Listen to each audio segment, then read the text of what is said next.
This is our last speaker of the day.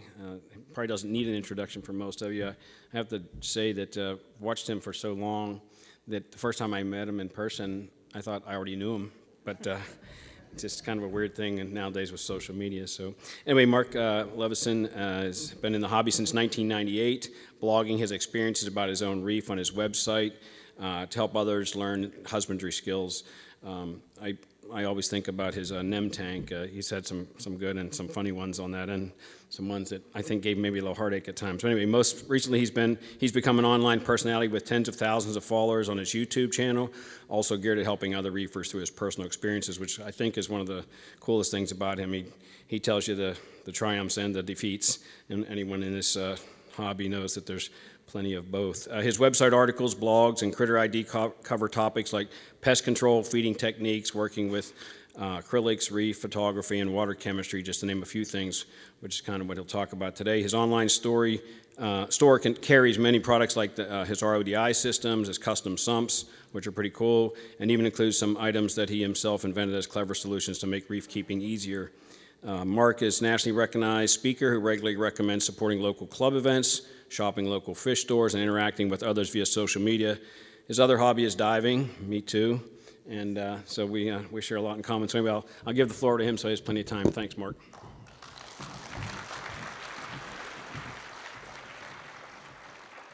Thank you very much. I want to start off, first of all, saying that this is the 20th MACNA I've been to in a row. You saying this one's still on? Closer, it's on my neck. What am I supposed to do? I'll just swallow it. We sound good, right? Yeah, so this is my 20th MACNA in a row. The first one I went to was because a fish store told me to go because it was my local area. And so I've pretty much said that ever since, that everyone should go to MACNA, especially if it's within driving distance. And I've seen a lot of that happen to this one. I'm really glad to see so many attending. So the topic today is talking about using ICP testing to fix the inadequacies inside the reef tank. And I really thought I had a handle on this conversation. And then I've plagued myself with self-doubt for the last 48 hours. So we'll see how this presentation goes. But I wanted to just share the experience of what I've been doing with ICP for the past year. And that's really the reality of it, because as you know, everyone knows I do public speaking, I do social media, but I really am a hobbyist at heart, even though I'm in the industry. And what I do here is I try to show something that I can do myself and tell you if it worked or didn't work. And that's usually how these things end up going. So in the case of ICP testing, there have been articles, there have been blogs, there's been all kinds of forum discussions. Can you trust them? Is it something, you know, people send double-blind studies to trick them up. I don't care about any of that. All I care about is the numbers I receive, what can I do with that information to make my tank look better.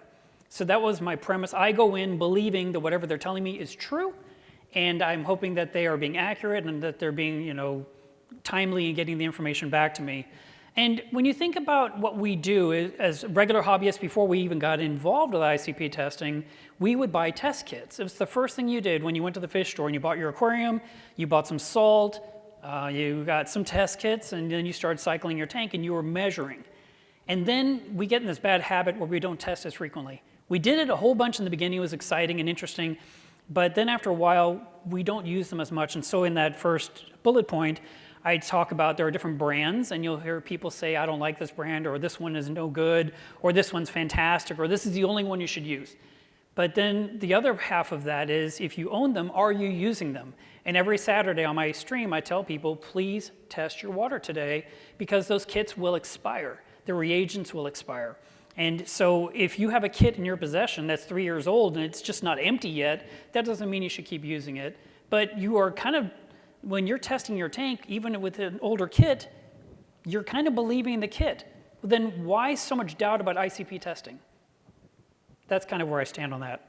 Now, when it comes to automated testing, we hook it up, we send it a water sample, it gives us results, and then some of us will just rely on the information it's presenting, and we can open an app and we can read, and it says what the alkalinity is, or the magnesium or calcium.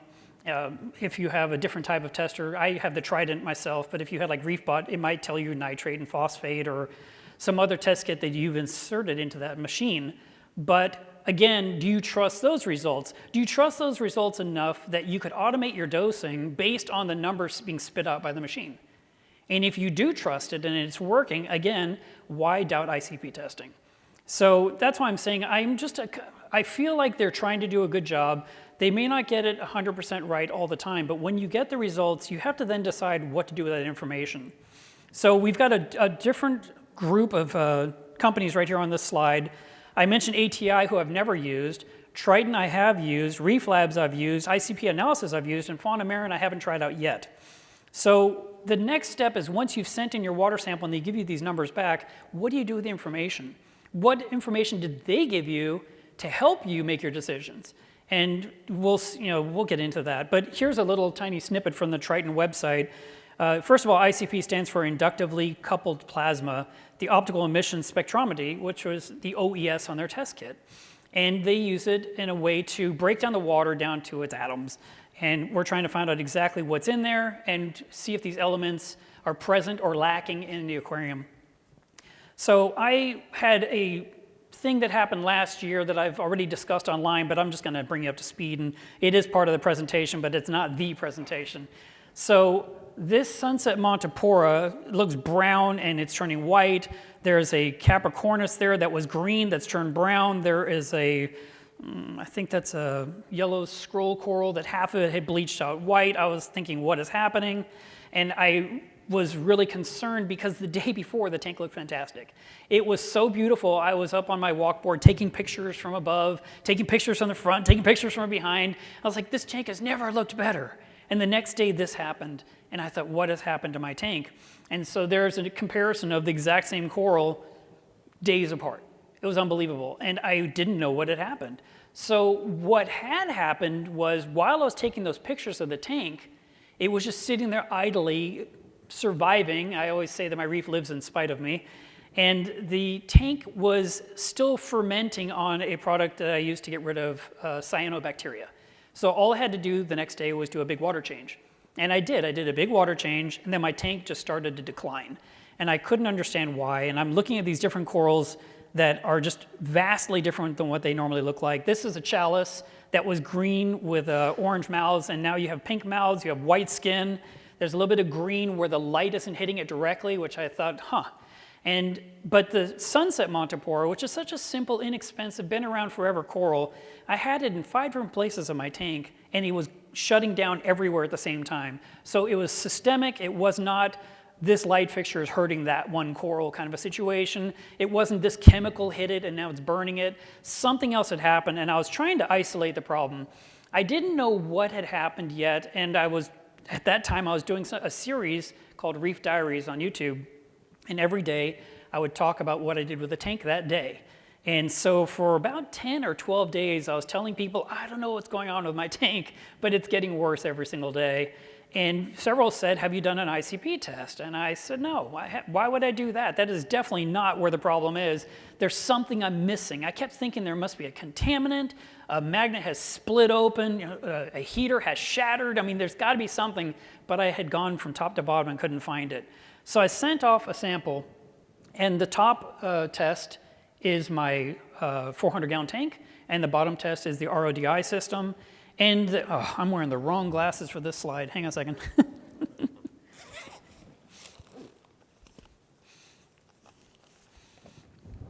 Got to switch to ones where I can actually see.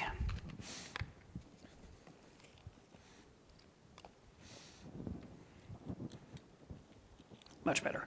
So you can see several of the boxes are yellow where it's showing a deficit in the tank, and potassium was one.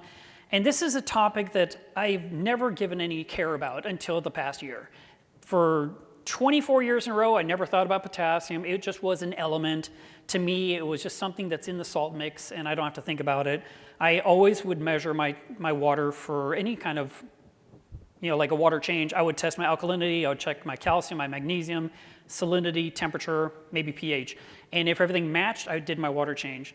Well, I did that, and I did my water change, and I couldn't understand why the tank went downhill because everything was right.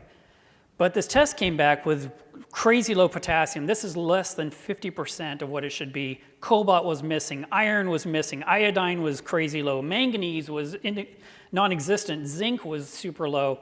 It was very strange, and yet my RODI water was perfect. So I just happened to be going on a podcast that day with Rich Ross and Ben Johnson, so I sent them those numbers and said, what would you guys do? How would you fix the tank based on this? And they both almost said in harmony with each other, send off another sample. And I thought, no, I already waited a week for these results. My tank is miserable. I need to do something. And so when I was done with them, I went ahead and I contacted ICP Analysis in Denver and said, listen, I want to send you a sample overnight, and then we're going to go ahead and you're going to give me my results tomorrow. And they said, okay, we'll do that. And so I paid $36 to ship 2 ounces of water across the nation. And the next day I had my numbers. And this is what I got. Now I know these are small and I can't blow them up any bigger because of the way this presentation is, but I can read some of this to you if you can't see it. So the upper slide is the 400-gallon tank, and the lower slide is my batch of salt water I'm using to change the water in the tank, because I make 250 gallons at a time. So I had water from the reef and I had water that I was using for water changes. And it showed the potassium was down at 203. And the salt water that I just mixed up was measuring at 116. It's supposed to be 400. So it was a very low number. But if you also look at the salt water, the lower slide here, you'll see calcium was at 368, and magnesium was at 929. Strontium was down at 6. I mean, there was a lot of things wrong in my mix, which made no sense. And I've been using this brand of salt for about 5 years straight. I buy a huge barrel of it at a time that makes 1,000 gallons of salt water. When I mix up a batch, I use 80 pounds of salt per mix. So it wasn't a sedimentation problem because I'm literally taking out a quarter of the barrel to make my batch of salt water. And then the next time I use another quarter, and then so forth. And then, because I sent 4 samples, the next slide shows my frag tank, which is separate from my reef, but I had also done a water change on it. And that tank was filled with backup corals for my reef if something went wrong, and they were dying too. And I discovered the same problem. The calcium was way off, magnesium was way off, potassium was down to 1944. It was a mess. And then the bottom slide here on the bottom right, that was my brand new batch of salt water from a brand new barrel that I had just bought that day. I mixed up a sample of water and I sent it off, and everything came back perfect, including a nice high number of potassium at 445. So I knew I could trust the new salt. My new batch of salt water was going to be good to go, and I went ahead and I contacted Seachem, who is the one that made the salt I buy, which is Aquavitro Salinity. And I just said, listen, I've got all these ICP tests. I'd like to send you a sample of my salt in case others have this salt so you can help them if there's a thing. But my tank took a major dive, and feel free to prove me wrong. But I think after 17 days, I've isolated the problem with my tank. And I did it through ICP testing, through a lot of tests. And it cost money out of my pocket. But at the same time, I was at least getting an answer. Because the hardest part of this hobby is when you have a tank full of corals and things die and you don't know why, how on earth can you prevent it in the future? If you have something just go up in smoke, usually there's a reason. And so often we just kind of shrug our shoulders and say, oh, well, that one didn't make it or whatever. But odds are something's amiss. And that's why that coral went up in smoke. Sometimes it could just be chemical warfare between the corals, but usually there's a cause and it's not just some random thing. And so I was really hoping that through ICP testing, we could determine what is going on in our tanks, figure out what's missing, and start putting in that missing element to dial it into the perfect set of numbers. That was where I was about 7-8 months ago, and I said, I think I can start fixing it by filling in the holes in the wall, so to speak, putting bricks in where there's some missing, like a puzzle. So the other thing I had to do when my tank was going downhill is I had to tell myself, wait a minute, 50% of your reef is fine. All your fish are fine. So while you are losing corals you love and that have been with you a long time, it's not a total wipeout. I'm not losing everything and my hair's not on fire. It was just a slow deterioration of the situation, but I had to still take the time to appreciate what I had that was still doing well, that was completely unaffected by the weird water parameters that I couldn't see with my regular test kits. Now, my solution to the problem in this scenario was, I felt my biggest deficit was the lack of potassium in the system. So I went ahead and I got the elemental K from Fauna Marin, and I hooked up to a dosing pump, and I put in 3 different liters over the next 2 weeks or so. And all I did was dose potassium back into the tank slowly, and after that was done, I just waited for the tank to heal. And it worked out. I didn't have to do any other water changes, didn't have to do any other crazy hoops to jump through. I just waited for the tank to recover. So 2 months later, my tank looked a lot better. And I bumped something. That's it, you're done. Please insert 25 cents for another 5 minutes. It's the same wire. I pulled it out. I'll put it back in and see if that fixes it. They always say unplug it and plug it back in. I was talking about the wrong company, right? It's back. Thank you for walking over here. Don't move. No, stay right there. It works. She's like the antenna.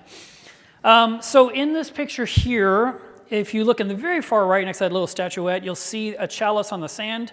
That had been, from the lack of potassium, it turned completely brown, and all the green returned. Then to the left of the little statue, or above those barnacles, you can see a bright green coral. That was the chalice that was white, and it got all its green back. The chalice hadn't died, it just lost all its pigment. And so it was a matter of getting into the system what was lacking, which in my case, according to the measurements, was potassium. So then I've just been planting new corals in the tank and letting it grow in. And I thought, it's been a little bit. I'm going to go ahead and take another ICP test and see how things are going with the tank, because it looks good. And I got these results from ICP analysis, and I was like, oh, look at this. I'm missing all these trace elements. And I don't like buying bottles of just trace elements, because that's just a bottle of water with stuff in it. I don't know how much of anything. I don't know how much of me putting it in there is going to do anything. So I don't use it, and maybe everyone else does, and they're doing it right, and I'm doing it wrong. That's possible. But I've chosen not to buy just a bottle of mysterious trace elements. But at one point, I was sent these 5 little bottles from Eric at Blue Life USA. He says, here, you should try this out. And first of all, the bottles are this big. They're little tiny things. And I kept thinking, so I'm going to squirt this in my tank, and then something good's going to happen? I don't have any information here, and so I didn't feel comfortable using it. But now that I had this ICP test that showed me I was missing all these different trace elements, I looked closely at these bottles, and on them I saw it was actually the things I was missing. It showed right on there. It had strontium, it had barium, it had, what's this next one? It had a sulfate in there, cobalt, nickel. These were all things I was lacking. I was like, oh, I have a great idea. I'm going to use these little bottles until I use them up. It's probably about 6 weeks worth, because my tank is 450 gallons. And after I've put all this in my tank, I'll send off another test, and we'll see if the numbers rose. And if they rose, then I know this product works. And so I contacted the people at Coral Central Elements, and I said to them, I'd like any direction you can give me, because I'm just following the bottle's instructions. And they said, yep, no problem, you're doing it right, you've got it. And I was like, okay. So I sent in my test after 6 weeks, and then I had too much iron, I had too much zinc, But it's okay. It proved that the things that were lacking were replenished. And I felt better about that specific product, because now I knew, number one, what I was putting in. I knew how much I was putting in per day. And while I did overshoot it and make a couple of little tiny mistakes, I had some proof through ICP analysis that it made a difference. And that was the other part of it, why I didn't really want to use the little bottles in the first place. And I don't want to word this in a way that comes off wrong, but basically having someone send me something, say try it out, and then I try it out, that's not necessarily an endorsement. And so for that then to be published, hey, Marc Levenson uses this product, they kind of imply that those bottles made my tank look so good. And I didn't know that if they'd work at all. So I was thinking, no, I want to be able to study this rather than just put it in and say nice things. And so in this case, I knew what the bottles said they could do, and then I have the proof here, which was good.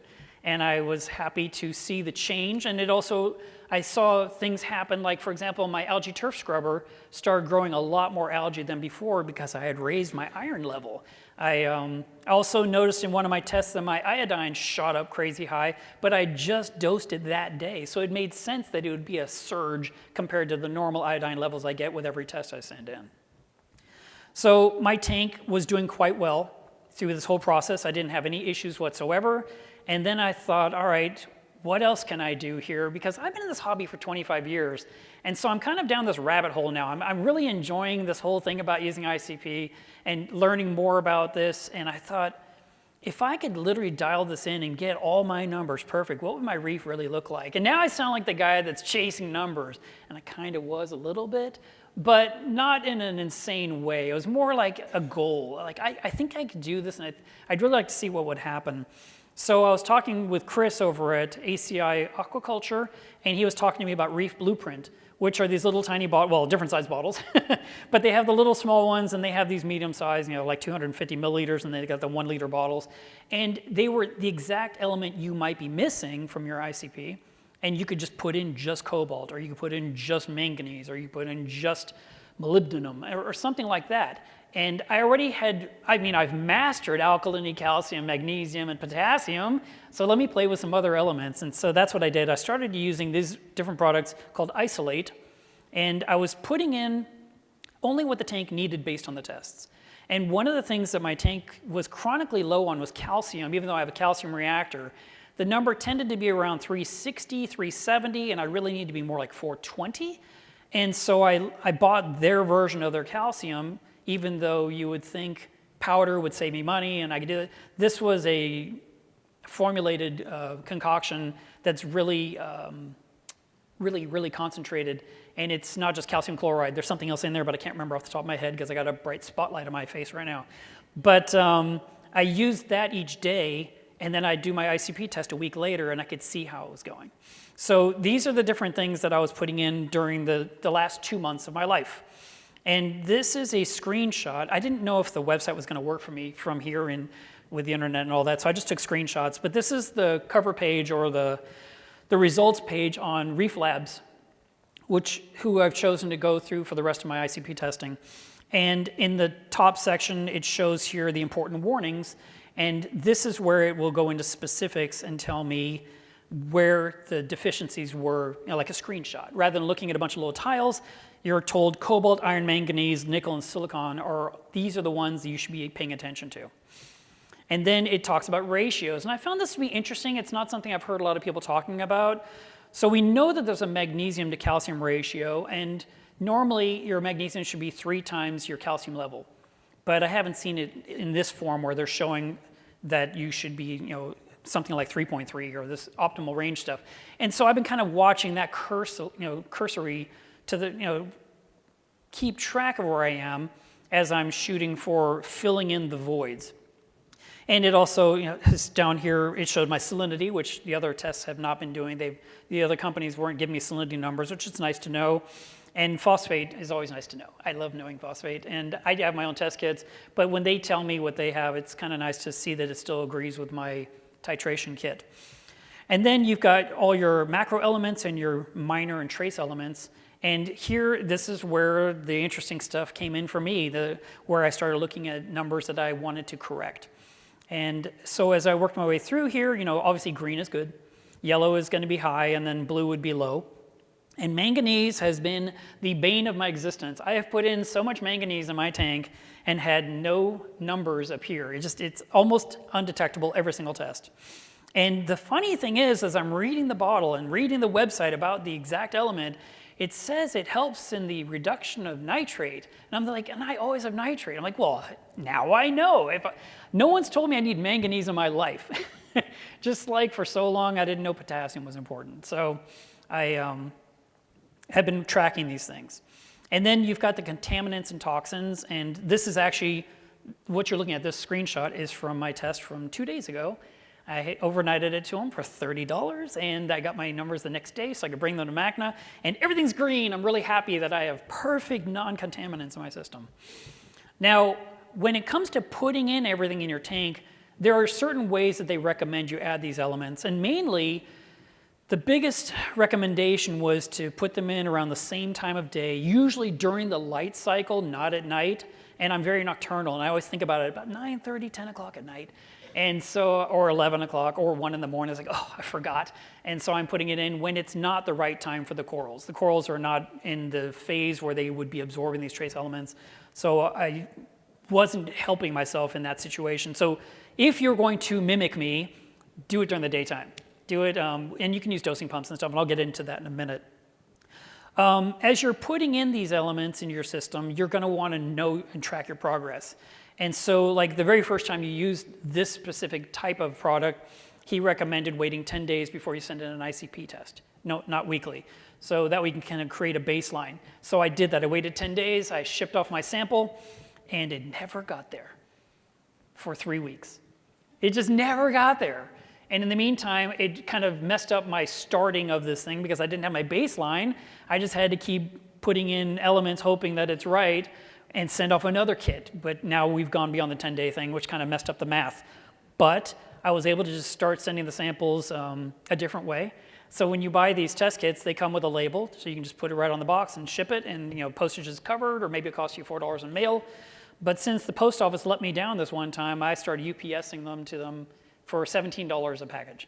So I've sent off one a week for the last 8 weeks. It's adding up. This is costing me about $40 a week to see what's going on with my tank, plus I'm adding these little elements. And you can see some of a screenshot of my notes that I was taking as I was trying to keep track of everything I did with the tank, whether it was putting in the elements. Wow. Last time we just did this and she stood next to me. Look, she's coming back. She knows that's how this works. She's not here yet. Oh, wait. Think the iPad is doing it?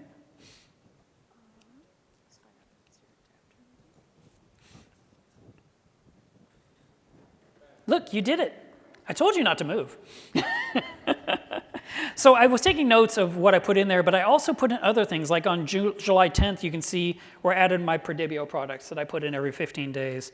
And then on the 11th, I put in Phosphate-RX to lower my phosphates down. And then if there was, further on in my notes, there will be a day I put in Reef in my tank. So I was doing that kind of thing. So here's my spreadsheet of where I am. I'm not expecting you to follow any of these numbers. If somebody wants to see this later, I can definitely airdrop it to you. But basically, what you've got is all the elements on the left, whether they're the macro or the minor or the trace elements. And then you've got the ICP analysis. The best I could come up with what I think they recommend the numbers be, because that's not straightforward on the website either. They either have a range or they show you different places that they've taken water samples from, like Fiji, Florida, St. Martin, I think. And so you're looking at that and you're trying to find the median between those three of what might be the normal level for sodium in the ocean. And it was kind of those things where I really wanted to know, well, what is the number supposed to be? Because I'm trying to be somewhere close to that. And so I did the best with that. And the same with Reef Labs. They have a range where they recommend, the minimum good is this and the maximum good is that. And I didn't want to have all these numbers on the spreadsheet, so I found the median between the two, and that's my blue column here in the middle of the screen, where, for example, strontium. Strontium is something that some of us buy and add to the tank through a little bottle into your tank from time to time. And it turns out strontium is pretty important for the strength of your SPS corals, that if corals snap off easily, your tank is usually lacking strontium. So it's kind of nice to know this, besides just being told you need to put strontium in your tank. Like, why does your tank need it? And my strontium level all the way across this thing has been really good. I haven't had to dose it. It's been 8.7, 8.5, 8.1, 8.4, 8.3, 8.3, 8.2. So it's been a stable number. Don't have to think about it. Don't have to add it to my tank. It's already in the salt mix. Everything's working fine. But so that's what I've been doing. Now, there are some downsides. And in my situation, my nitrates have just skyrocketed, and I don't know what's going on. And I've talked to several people trying to figure out where they're coming from, because I was at 20 when I started using the Reef blueprint, and then now they're at 80. And I don't understand it. And I just don't think nitrate can come from a trace element like cobalt. There's just no way. And I double checked with them and I said, no, it can't. And so then I thought, well, is it coming from this bottle of food I'm using? But there's no way my one bottle affected 450 gallons to this degree. So it's still kind of a mystery. I don't know what's going on. I do know I'm about to do a big water change. I did sit on Sanjay's talk today since he talked about nitrate reduction. I thought, he'll have the answer, and he had like 9 answers. So I'm going to do a water change first. Fortunately, I don't have to change 300 gallons like he does. Strange things can happen, like my tank, the walls would get this green hue every single day. So much of it, so weird. And I have Starfire glass, so everything looks crystal clear and beautiful. This little sheen, you look through the front, it looks blurry. and I take my cleaning magnet again, and I'm just erasing it off the glass, and it goes off like dust into the column. I don't know what it is, and I just don't think it's phosphate of nitrate, and I kind of think it's manganese, but they told me that's not possible because manganese is gray.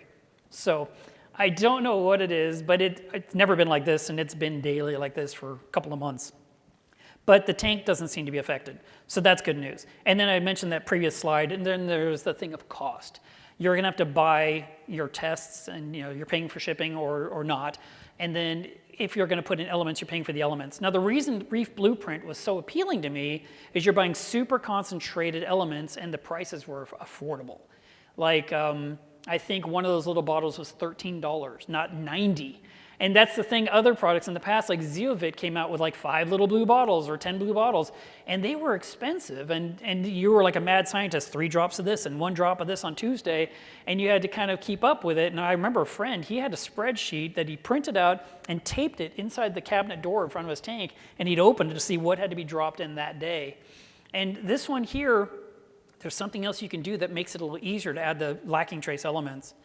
So what I was doing was I was dripping it in a very slow fashion in a high area of flow. I'm standing on top of my walkboard, or I was on a stepladder in the back of the tank, and I held either the dropper where you're dripping it in, you're just counting 1, 2, 3, 4, 5, 9 drops, or I was using a little syringe and squirting it very slowly, so it's drip, drip, drip, into a really cavitating part of water to mix into the system.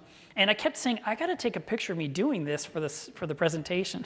I never did it. All the way to like 3 days ago, I'm holding 2 of these and going drip, drip. Someone should be taking a picture of me doing this, didn't happen. So use your imagination, it was me in front of a tank. And I kept dosing at night, but it was really recommended to dose during the daytime, so I'm going to try to change that. And I've got something in mind that should make my life a little bit easier. I also came to the conclusion that if you miss a day because you just forgot, if you put in twice as much the next day, it doesn't make a difference. I haven't seen a change in the reef itself. I didn't see any change in the ICP tests. It just seemed to, I don't know. I don't know exactly what happens with the chemistry of the water in that point, but double dosing doesn't seem to fix a missing thing or make it better. So I wouldn't necessarily suggest doing that. I think if you miss a day, just get back on track. In the instructions from the trace elements I was putting in, it was talking about putting in things like 1 drop a second. So it takes a few minutes to put in what you're using, but I spend a few minutes feeding my tank each day, and I didn't mind spending an extra 10 in front of the tank putting in the various additives that I had in my disposal. Now, if you wanted to turn it into a weekly regime where you don't have to physically put these in every single day or hook up a series of dosing pumps, you actually don't have to do that at all. You can actually take, and so what I did here is I showed the week's average of all the things I put in. So it says initially I put in 126 drops of MT over 7 days. That was, in that first week I was doing 18 drops a day. So I just did the math. So that's what that first line is. And then after 6 weeks, I had increased and decreased the dosages to make it look right in my testing, because I'm getting a new ICP test every single week telling me how I'm doing. And then currently, which is as in 2 days ago, I'm putting in per week 63 drops of MT, 70 milliliters of cobalt at triple the strength, 126 drops of vanadium, and 350 milliliters of manganese that never shows up on the test. Now, instead of having to stand there for those 5 or 10 minutes to put this in each day, you can take 1 gallon of RODI water, you can put in the 63 drops and the 70 milliliters of cobalt and the 126 drops of vanadium and the 350 milliliters of manganese into your jug, and then you can divide that total liquid by 7 days until your dosing pump, put that in from like 2 in the afternoon to 6 p.m. and it will just do it all on 1 pump. So you don't need to have, like I saw someone's picture, he was so excited, he shared in the Neptune group where he had just set up his entire automation, and he had lots of little glass bottles and they all went to a different dosing pump. I was like, that's a lot of pumps. And so I like that this one here, I could just have 1 bottle of my own concoction trace element that matches my test that I've got from ICP this week. And the goal is to get to the point where you've finally dialed it into what your number should be, And you can do these tests less frequently, like once every 2 weeks, or once every month, or once every 2 months, and maybe quarterly. And you just know you're going to mix this gallon to make, a week's worth, or in Chris's case, I think he makes a month's worth at a time. And he just sets up his single doser, and it puts it in throughout the day during the lighting period to make all those corals glow. Now, what kind of changes did I see in my tank by using these products? That's where this really comes down to, because we spend time and money taking care of our tanks. But did it make a difference? Just because I have a test result that says something good or bad, how do the corals do is usually how I care the most. And I wanted to look at the green slimer specifically, so that's why there's 2 shots of it there. So first of all, it's very vivid, it's doing well, all the polyp extension's fantastic on it. And I didn't take a macro shot like super close up because I was wanting to show you is in the larger image, you can see that there's some branches are thin and others have gotten really beefy. And I thought that was really interesting because I've never had luck growing green slimer anyway. The Acropora younga has been my kryptonite for 20-something years. And so I have this branch now that is growing, and it's growing thicker. It's becoming a staghorn, which is how they're supposed to be. And they're supposed to be so easy, and anyone can grow it, and it's old school. And I'm just like, oh my God, it's so hard for me to grow this. And if you look at the tip in that upper picture, there's like 10 little tips coming out of one thick branch. That can go So I'm very excited to see that kind of change. My dendrophilia has been putting out all kinds of polyps. Could be just coincidence, it's getting better food now. Could be the elements, I'm not sure. This coral here though, the bottom half always looks like that. The top half always looked white. White, like the polyps were missing. I'm like, what is going on with this coral? And since putting in the trace elements that were missing, getting certain elements where they needed to be that were lacking, these polyps come out, the color is there, it all looks right. And I have 2 different, there's another one here. This is a Montipora digitata. Also doesn't have that whitish appearance now. It is colored up, it looks beautiful and vivid. And so that's kind of what I'm looking at. That's my baseline. Also, I had a frog spawn coral, which is LPS, that was always like this, retracted like an angry fist of I hate you, Mark. And it opened up, and the polyps are very short, but there's little tentacles, it's hope. And I do like hope in a reef tank. It makes me happy to see a little bit of change for the better. But I can tell you this, because MACNA is coming up and I'm really on top of my dosing and I'm kind of stressing about my results for the presentation. I feel like I've kind of cooked my corals a little bit. I'm a little nervous and I want to get home and check on my babies, obviously, especially with the stupid nitrate level that's gotten so high. But I've had a lot of good growth. I've had a lot of nice coloration. I think that it does make a difference. You may not, if you're new to the hobby, I'm not recommending this to you whatsoever. Okay, this is way over the top for someone that's just done this for so long and wants to do something new and wants to spend some money. That was me. And I just wanted to see what could be done and try to understand it better and kind of understand how things tick. And if I could actually get things like manganese where they belong, what would happen in my tank? I mean, I'm very curious to see because I think that's where those mysterious coral deaths come from, where we just have some colony just RTN and just turns to smoke and you're like, what happened? Something was missing and we weren't on top of it. And I kind of feel like if we can find and dial in those specific elements that are lacking and bring them up, and here's the other thing, and that's the next slide, I think. Nope, it's not yet. Okay, it's coming up. But anyway, I will talk about it briefly here, that while we're trying to fill a void of what's lacking, we need to also care about what is there now that's not quite right. And I was making the mistake of not caring about that. And I'll be specific. Salinity was never 35 ppt. And they kept telling me, you need to get that to 35. I'm like, yeah, whatever, I'll do it later. All I cared about was getting my manganese up. And they said, you need to get that 35 ppt, you're still not there. I'm like, I know, I haven't done anything to raise it. I would have to get out the reef chemistry calculator, and I'd have to figure out how much salt I need. I'd have to put in that amount of salt into my reef to get it to come up. And I just hadn't done it. It was not on my list of things to do. So when I'm talking with Gene over at Reef Labs, where the ICP test is done, he explains to me with very technical jargon that sounds true. And it went over my head. I mean, it was so much over my head that I had real serious doubts about giving this talk today. I just felt like, no, I don't know anything. But he knows a lot. And he was saying how when you're doing a test and your salinity is not at 35 ppt, it skews the results. And who knows where these numbers would be if you were at 35 ppt. Maybe the manganese would be showing up in these tests. And I was like, oh, why did I ignore that? Why did I not take care of that one too? I was more fixated on the nitrates are too high, and I was fixated on cobalt never shows up. And I was trying to fill those, but I wasn't really worried about balancing out the rest. So you want to try and make sure you're doing the whole picture and not just poking at certain holes that are a problem. And so I want to bring that out to you. So here's a picture of my reef a year ago after the potassium thing was behind me and it was recovering. And then here it is, whatever that is, a few weeks ago, and it was looking pretty nice. And there was that slide. Well, seeking balance, you want to seek balance rather than just trying to fill a void. And then finally, we're just going to wrap this up with a clip of the tank right now. This was shot a few days ago. And I thought you might like to see a close-up. It's not photoshopped. It's real. So I would say, are there any questions? But I don't know the answers. So it'd probably be better if you don't ask anything. I mean, I can try to say I don't know. But some of it I know, but there's a lot I don't. And I'm still learning. And I think when you come to part 2, next year's MACNA, maybe I'll have more answers by then. I feel like I'm going to know more in about 6 months. I wish I had more time before I had to give this presentation. I really thought I'd know by now, and it turns out there's a lot I still need to learn. So thank you very much for listening. I hope you guys enjoy the rest of MACNA.